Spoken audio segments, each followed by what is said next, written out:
Hi, everyone, and thank you so much for joining me here today. My name is Dr. Chari, and today I'm going to be talking to you about the most common reasons why women over 40 gain weight. And I completely understand how frustrating it can be to pinch that belly fat, to stand up on the scale and see those pounds go up. And despite doing everything that used to work in the past, whether it's diet or exercise, you're noticing that you're just not able to lose that weight. And I understand your frustration because I've been there myself. And that's why I'm so passionate about helping women, especially after 40, with losing weight. And there's many reasons why you may be having difficulty losing weight. And we're going to address some of the top reasons here today. Again, my name is Dr. Chari. I'm a medical doctor. My specialty is in internal medicine. And I've been in an integrative medical practice for over 20 years at the Chari Center of Health. So now I'm going to be talking about the most common reasons why it's so difficult to lose that weight and why you gain weight after 40. Number one of the biggest reasons is hormone imbalances. And when I'm saying hormone imbalances, I'm talking about imbalances in the female and male hormones, imbalances in your thyroid hormones, as well as your adrenal stress hormones. So now looking at the male and female hormones, that includes estrogen, progesterone, and testosterone. Now, this gets even a little bit trickier because, as we're going from the phase of perimenopause, where your periods may be getting a little bit more irregular, the flow may be changing, leading then up to menopause where you stop having periods. During this phase, your hormones are going through a fluctuation. And also your ovaries are starting to pass the baton on to your adrenal glands saying, okay, guys, it's your turn to take over and make hormones. And your adrenal glands are two pyramid-shaped glands, one on top of each of your kidneys. Now, your adrenal glands are responsible for so many things: water and mineral balance, blood sugar balance, energy levels, lowering inflammation, just to name a few. So now they're going to have to take over also with producing hormones as we're going from perimenopause to menopause. And if they're already overburdened, if your body is under a lot of stress for many different reasons, but including nutritional deficiencies, toxins, emotional stressors in your life, then your adrenal glands are like, oh my gosh, this is another thing on my plate. So then they get overwhelmed. They're not able to keep up with the demand for making hormones. And then that's where we start seeing the hot flashes, the night sweats, the mood swings, the insomnia, and of course, the weight gain. And one of the key reasons for having belly fat is due to higher levels of cortisol, which is a stress hormone, and we need it. However, when it's there in excess, because we've been under tremendous stress for so long period of time, for a very long period of time, then we can get accumulation of belly fat and it's more difficult to lose. In addition, again, as we're going through hormone changes, as we're going through perimenopause to menopause, we're going to have changes as well in our estrogen, progesterone, and testosterone levels. And normally when we have higher levels of estrogen, we see that in our buttocks, in our thighs, in our hips. But as we're going through menopause, we may see that more than as the estrogen levels start going down, we'll see more weight gain in our belly.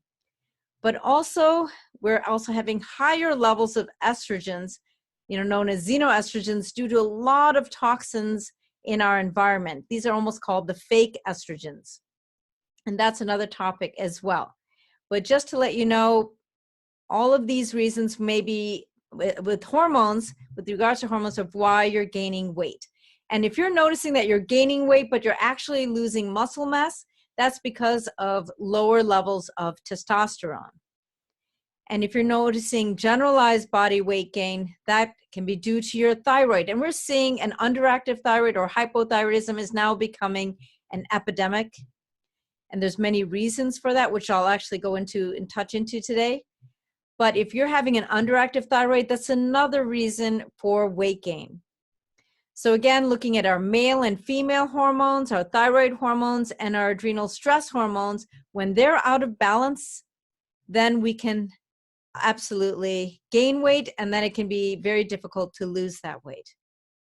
So that's one reason. Another reason is due to nutritional deficiencies. You know, in this fast-paced world that we're living in, we tend to eat on the run. And because of that, we tend to eat a lot of processed foods, which can be very low in nutrients. And as it is, our soil is depleted of a lot of nutrients. So when we're eating a lot of fast foods, or even if we're eating a very well-balanced diet, you're definitely in better shape. However, we're still not getting the nutrients that we once did in the past. And when we're not getting those nutrients, nutrients are always the building blocks for making hormones and enzymes and ultimately generating energy. So that is another key reason. I want you to think of your cells as they need to get nutrients in and you need to get waste out, which brings me to the third point of why you may be having difficulty losing weight or why you're gaining weight is because of an overburden of toxins. Did you know that they're now saying that we're exposed to more toxins in one day than our ancestors were exposed to in their lifetime? So that means that all of our detoxification organs, whether it's your liver, your kidneys, your bowels, your skin, your lungs, are just being inundated with toxins. So they're having to work on overdrive trying to eliminate them. So one way the body will tend to put it aside is through our fat cells, because it'll try to buffer these toxins by putting it in fat and then cause us to gain weight in fat, particularly to actually buffer our organs from all this acidic waste and toxins. So that's another reason.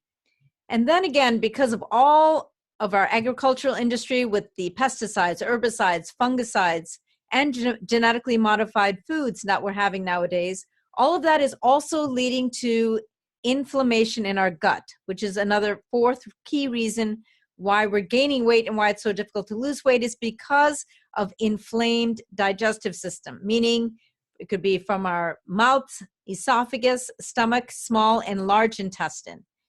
And our guts are inflamed because of all of these herbicides, pesticides, fungicides, genetically modified foods, and toxins that we're exposed to, and also stress, which I'm going to touch on next. And if our gut is inflamed, then we're not going to absorb the nutrients. Bugs can then go into your bloodstream, you know, and then your immune system's overwhelmed in trying to deal with all of this. And then it's very important to know that the good balance of the good and bad bacteria is very critical, a healthy balance of the good and bad bacteria. Because these bacteria, the good bacteria, can help us make hormones, break down toxins, eliminate fat, and they have so many functions. So when our gut is inflamed, we're going to have an imbalance of the good and bad bacteria, and then that can lead to all of the hormone imbalances, nutritional deficiencies, and overbuildup of toxins. And then the fifth reason is because of stress. When we're under a tremendous amount of stress, whether it's work-related, family-related, relationship-related, finance-related, so many things in our 21st century world, you know, it's going to lead to a buildup of stress hormones. And when we have a buildup of stress hormones, we're not going to absorb nutrients as well. We're not going to eliminate toxins as well. Our body prioritizes, and hormone balance is actually put aside. So addressing stress is another key component in losing weight. And another key component is also addressing hidden emotions, meaning there may be traumas we've gone through in our life or going through currently. And because of that, that will then cause us to eat foods that we know may not be so healthy. But even the stress alone can lead to a lot of imbalances, leading to weight gain. So these are some of the key reasons. So one thing that you can do right now to help decrease some of these causes is look at what may be causing inflammation. And inflammation itself is very important for survival. We are all alive because of inflammation. But when we have chronic inflammation, which is inflammation that's just brewing out of control for a long period of time due to everything that I mentioned before, whether it's nutritional deficiencies, toxins, hormone imbalances, gut being inflamed, etc. When that inflammation just keeps burning and burning, then we can literally get burned out ourselves. And then our body, in an attempt to protect us, will keep and hold on to fat. So all of these key reasons need to be addressed. And know that it takes patience, it takes time. So don't blame yourself, but know that ultimately, when all of these key underlying reasons are addressed, you're going to live a very healthy, long life. And quality of life is everything. Don't you think?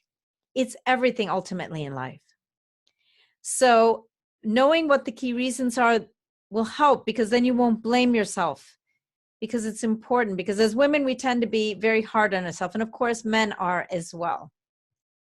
So these are the key reasons. So one thing you can look at to start the process of reducing inflammation and helping you heal your gut and some of the other key issues we mentioned is looking at the amount of sugar in your diet. So some of you may be eating a lot of sweets, cookies, cakes, candies as an attempt to help deal with emotional stresses in your life. But know that also when you eat a lot of sweets, that leads to overgrowth of candida, and that candida themselves, they will end up releasing chemicals that then go right to your brain and want you to eat more sweets. So we tend to blame ourselves saying, I'm not having enough willpower. It's not that. Believe me, it's the bug speaking as well. So look at what you're eating. And number two, even if you're eating quote unquote healthy foods that say they're low fat, know that there often are hidden ingredients of sugar in there which can create inflammation. And look for whether it says syrup or high fructose corn syrup. All of these factors can actually cause inflammation in the body, which then lead to a whole host of problems, including weight gain. And even agave, even though it's natural, it can also cause a lot of spikes in your blood sugar and weight gain. So look at where you're adding sugar in your diet as well. Maybe you're not eating all of the sweets and cookies and cakes and so on, but you may be eating more processed foods. And know that in processed foods, they usually have high fructose corn syrup or other artificial sweeteners in there. Or look at how much sugar you're using in your coffee and tea in the morning. And here's another key that you maybe or may not be realizing is even fruit juice. Straight fruit juice, let's say orange juice, without the pulp and the fiber in it, is pure sugar. It's pure sugar. So go back to nature and eat fruits in their entirety, because they have the fiber, they have the vitamins and minerals and antioxidants, so that you're getting all the nutrients, but you're also getting the fiber, and that fiber prevents the blood sugar from spiking up. So look at the amount of sugar in your diet. And that can help to decrease inflammation, which then will assist your body in starting the process of losing weight. But again, realize there's so many other factors in there.